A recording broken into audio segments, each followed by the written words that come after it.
The president can't do the job anymore.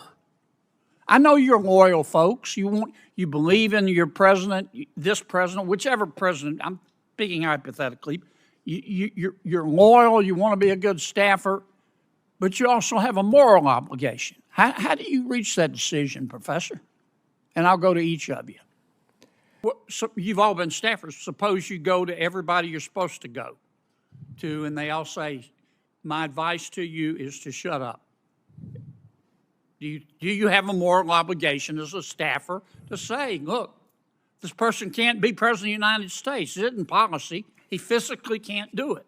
Senator Kennedy, it's not a question of whether a staffer has that obligation. It's whether you as an American have that obligation, and I think each and every one of us does. Yeah, but you can see it. An American can't. Professor, what do you think? Welcome back to Right View Nation, the unapologetic voice of real Americans who are tired of the lies, the cover-ups, and the sheer cowardice plaguing the highest office in the land. Today, we're diving deep into a conversation that every American needs to hear, because it's about something more important than politics. It's about whether the Commander-in-Chief of the United States is capable, mentally, physically, and morally, of leading this great nation. Senator John Kennedy, a man who doesn't mince words, just took the conversation where few dare to go. And folks, it's about time someone did. We're talking about presidential incapacity, the 25th Amendment, and whether those closest to the president have the guts, the moral courage, to speak up when the leader of the free world is no longer up for the job. Now let's lay it out. Senator Kennedy. Thank you, Mr. Chairman. Gentlemen, I want to try to separate policy and politics for a second. I know it's hard to do around this place, but I thought Senator Cornyn made a very good point in his opening remarks. I think Senator Schmidt made the same point that the policy here is very important. And I want to ask you your opinion on the policy. Professor, tell me briefly, I know you came to talk about auto pens, but tell me briefly about the 25th Amendment. Well, Senator, the 25th Amendment provides the process by which to implement a principle that's in the original Constitution, which is when the president's unable to exercise the powers and duties of the presidency, somebody else exercises them, starting with the vice president. The 25th Amendment sets up a process by which, if there's a question whether the president is able to do that, the vice president and the heads of the executive departments can temporarily basically put the vice president in as acting president, and then Congress ultimately decides the question. Well, the standard, is it not, Professor? The standard is disability of the president. Is that correct? Unable to exercise the powers and duties. Okay. Yes. Here's what I would like your opinion on, and the opinion of these two gentlemen here. You have all been staffers. You've worked in government. You've had a boss. In Mr. Spicer's case, his boss was the President of the United States.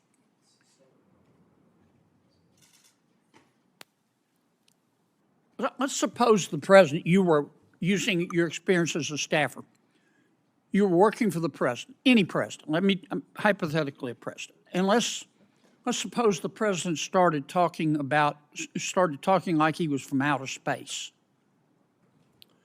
Let's suppose the President became fatigued very easily. He couldn't finish a sentence without taking a nap. Let's suppose the President, he was just physically in bad shape, mentally and physically. Mentally, he may or may not have, you're not a doctor, neurodegenerative disease, but physically you can see you could bake a Thanksgiving turkey in the time it takes him to walk across the stage.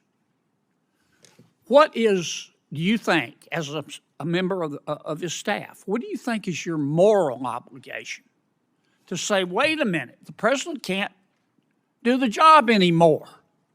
I know you're loyal folks. You believe in your president, this president, whichever president. I'm speaking hypothetically. You're loyal. You want to be a good staffer, but you also have a moral obligation. How do you reach that decision, Professor? And I'll go to each of you. Senator, I think the first thing you would have to do in a situation like that is exercise your own judgment. How serious is this problem? Because everybody has moments when they lose focus, it happens. But if somebody thinks this is a really serious problem, I think the first thing to do is the most difficult, which is to say to the president, because the 25th Amendment also provides that the president can say, I'm unable to exercise the powers and duties of my office. And suppose the president That would be extremely says, difficult, but I think it should be done. look, trust me, I can. And it's clear to you that he has neurodegenerative disease and he can't. What do? Do you have a moral obligation as a staff member to go to the American people and say, we've got a problem here, it may cost me my career? Senator, I think at that point you have an obligation to talk to the vice president, who is in charge of the Section 4 process under the 25th Amendment. What about you, Mr. Wald? Do you have a moral obligation? I understand you want it to go away, you want to work it out with him, but you can't. When does a staffer have a moral obligation to stand up and say he can't be president anymore, or she can't be?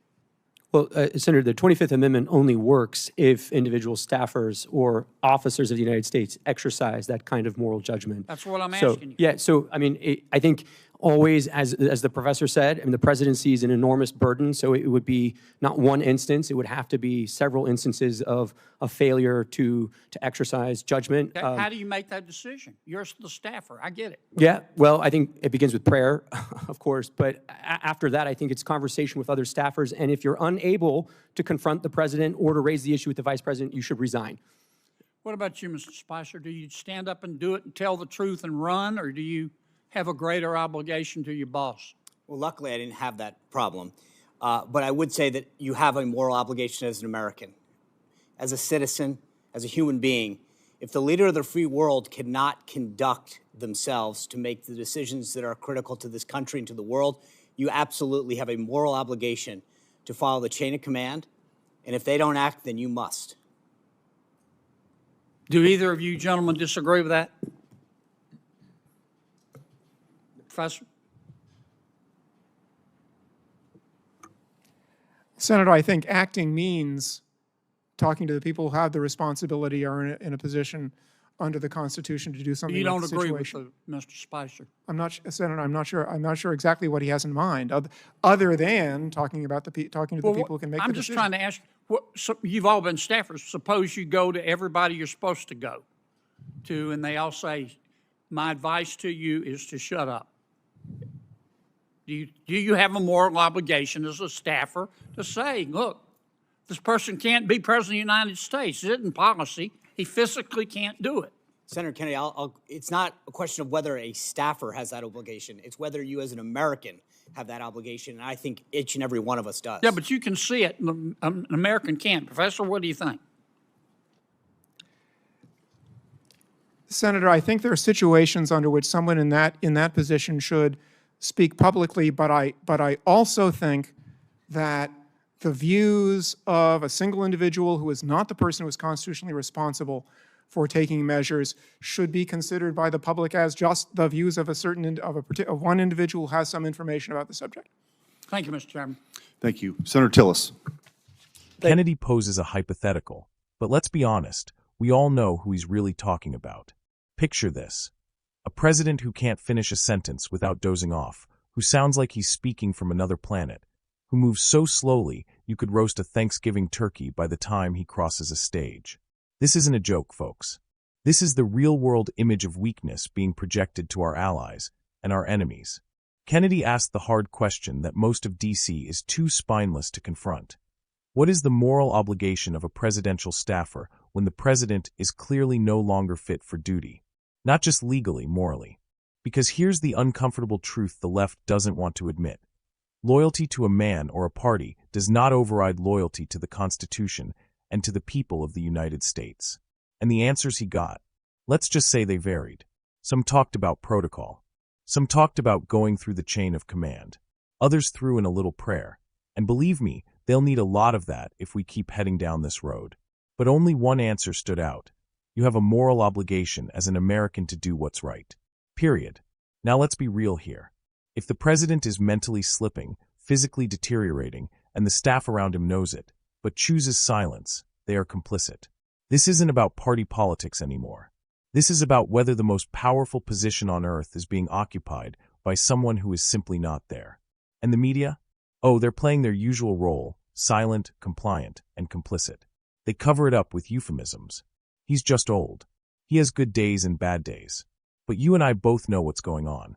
You can see it in every press conference, every half-whispered statement, every blank stare into the distance. This isn't ageism. This isn't cruelty. This is reality. And if we can't talk about it now, then when? After a global crisis breaks out and our president is too confused to respond? After another economic collapse and the man signing the orders doesn't even know what year it is? The 25th Amendment exists for a reason. It wasn't written for theoretical scenarios. It was written for this. For a moment in time when the president is unable, not unwilling, unable to fulfill the duties of the office. And don't you dare let the left gaslight you into thinking that asking these questions is somehow unpatriotic. This is what patriotism looks like. Standing up, even when it's hard, even when it's unpopular, even when it risks your career. Because let me tell you something. If the President of the United States cannot execute his duties, if he can't lead, command, and represent this nation, then he shouldn't be president.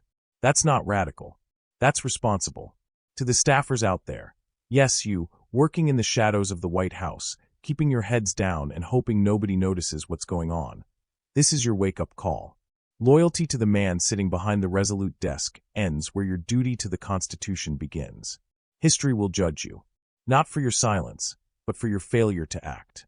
You don't just work for the president. You work for the people of the United States. And right now, the people deserve to know the truth. If you see that he can't do the job, then say so. If your conscience is screaming at you, listen to it. Don't sell your soul for a title, a paycheck, or a press pass. Senator Kennedy pulled back the curtain. He laid it out plain and simple. The health and fitness of the president is no longer a partisan talking point. It is a national security concern. It is a constitutional emergency waiting to happen. We need leaders, not caretakers. We need a president who leads the charge, not one who's carried along by handlers and hope. And we need staffers with courage, not cowards who prioritize their careers over their country. So let's be loud, let's be bold, and let's remind Washington that the American people are watching. Because we the people will not be gaslit. We will not be silenced. And we will not let our country be led by someone who simply cannot lead. This is Right View Nation, where truth still matters and where courage comes before convenience. Subscribe, share, and sound off in the comments. Let them know. Real Americans see what's going on, and we will not be quiet. God bless you all, and God bless the United States of America.